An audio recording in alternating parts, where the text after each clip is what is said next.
Hi అండి, welcome back to Anusha Ram Cherukuri. నేను మీ అనుష. ఈరోజు వీడియోలో నేను చూపించే రెసిపీ గులాబీ పువ్వులు రోజ్ కుకీస్. చాలా క్రిస్పీగా ఎలా తయారు చేయాలో చూపిస్తానండి. చాలా టేస్టీగా ఉంటాయి, చాలా సింపుల్గా ప్రిపేర్ చేసుకోవచ్చు అన్నమాట. ఈ గులాబీ పువ్వులు 20 డేస్ వరకు నిల్వ ఉంటాయండి. మరి లేట్ చేయకుండా ఎలా తయారు చేయాలో చూసేద్దాం రండి. ఇప్పుడు పిండి ఎలా కలుపుకోవాలో చూద్దామండి. ముందుగా ఒక మిక్సింగ్ బౌల్ తీసుకుని ఇందులో ఒక గ్లాస్ మైదా పిండి వేసుకోవాలి. తర్వాత అదే గ్లాస్తో ఒక గ్లాస్ బియ్యం పిండి వేసుకోవాలన్నమాట. తరువాత పంచదార 3/4 గ్లాసు తీసుకోవాలండి. ఇప్పుడు మిక్సీ జార్లో పంచదార 2 ఇలాచీ వేసుకుని మెత్తటి పౌడర్లా చేసుకోవాలన్నమాట. తర్వాత నేను ఇక్కడ 2 ఎగ్స్ని తీసుకున్నానండి. 1/2 కేజీ పిండికి 2 ఎగ్స్ కరెక్ట్గా సరిపోతాయండి. ఒక గిన్నెలో వేసుకుని ఈ విధంగా బీట్ చేసుకుని పక్కన పెట్టుకోండి. ఇప్పుడు ఇందులో గ్రైండ్ చేసి పెట్టుకున్న పంచదార పౌడర్ వేసుకోవాలన్నమాట.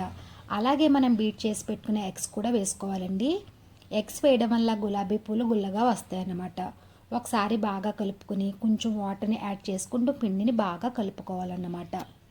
ఓన్లీ మైదా పిండితో చేస్తే 2 డేస్ బాగానే ఉంటాయండి. తర్వాత సాగినట్టు అయిపోతాయి అన్నమాట. అందుకని బియ్యం పిండి మైదా పిండి ఈక్వల్గా తీసుకుంటే క్రిస్పీగా టేస్టీగా ఉంటాయి అన్నమాట.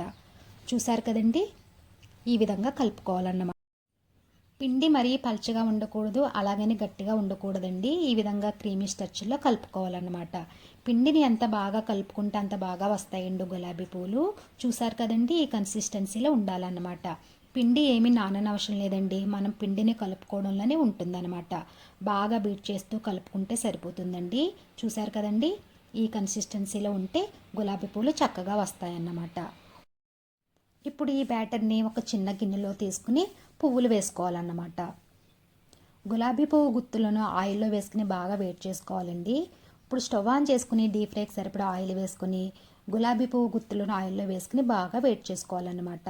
పూల గుత్తులను బాగా కాల్చితేనే పువ్వులు బాగా వస్తాయన్నమాట. పూల గుత్తులను చల్లారనివ్వకూడదండి. ఒక పువ్వు వేసేలోపు వేరే గుత్తుని అలానే ఆయిల్లో ఉంచి వేడి చేసుకుంటూ ఉండాలన్నమాట. పూల గుత్తును పిండిలో ఇలా డిప్ చేసి వెనకకు తిప్పి వేసుకోవాలండి. ఇలా వేసుకున్న తర్వాత ఒక 5 సెకండ్లు అలానే ఉంచాలండి. 5 సెకండ్ల తర్వాత ఈ విధంగా ట్యాప్ చేస్తాయి, ఇలా పూల గుత్తు నుండి విడిపోతాయి అన్నమాట. చూసారు కదండి, ఈ విధంగా విడిపోతాయి అన్నమాట. ఒకవైపు పువ్వులు వేసుకుంటూ ఉండాలండి, ఒకవైపు తిప్పుకుంటూ ఉండాలన్నమాట. పువ్వులు అటు ఇటు తిప్పుతూ గోల్డెన్ కలర్లో ఫ్రై చేసుకోవాలన్నమాట. ఇలా ఫ్రై అయిన తర్వాత పువ్వులను ఒక బౌల్లో తీసుకోవాలి. చూసారు కదండి, ఈ విధంగా మళ్ళీ చూపిస్తానండి. గుత్తును పిండిలో ఇలా డిప్ చేసి వెనకకు తిప్పి వేసుకోవాలన్నమాట. ఇలా వేయడం వల్ల ఆయిల్లో పిండి చుక్కలు పడకుండా ఉంటాయండి. ఒక 5 సెకండ్స్ ఉంచి ఈ విధంగా ట్యాప్ చేస్తే ఈజీగా వచ్చేస్తుంది అనమాట.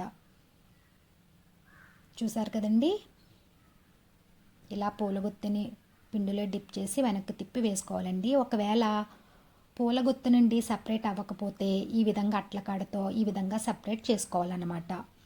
ఆయిల్ హీట్ అయ్యే కొద్దీ గులాబీ పూలు ఈజీగా సపరేట్ అయిపోతాయండి. చూసారు కదండి, సేమ్ ఇలానే అన్ని గులాబీ పూలు వేసుకోవాలన్నమాట. చూసారు కదండి, చాలా సింపుల్గా గులాబీ పూలు రెడీ అయ్యాయి. టేస్ట్ కూడా చాలా బాగుంటాయండి. మీరు కూడా ఈ రెసిపీని ట్రై చేయండి. ఈ వీడియో కనుక మీకు నచ్చినట్లయితే లైక్ చేయండి. అలాగే మీ ఫ్రెండ్స్కి రిలేటివ్స్కి షేర్ చేయండి. అలాగే కామెంట్ చేయండి. మరిన్ని వీడియోస్ కోసం మా ఛానల్ని సబ్స్క్రైబ్ చేయండి. Thank you for watching.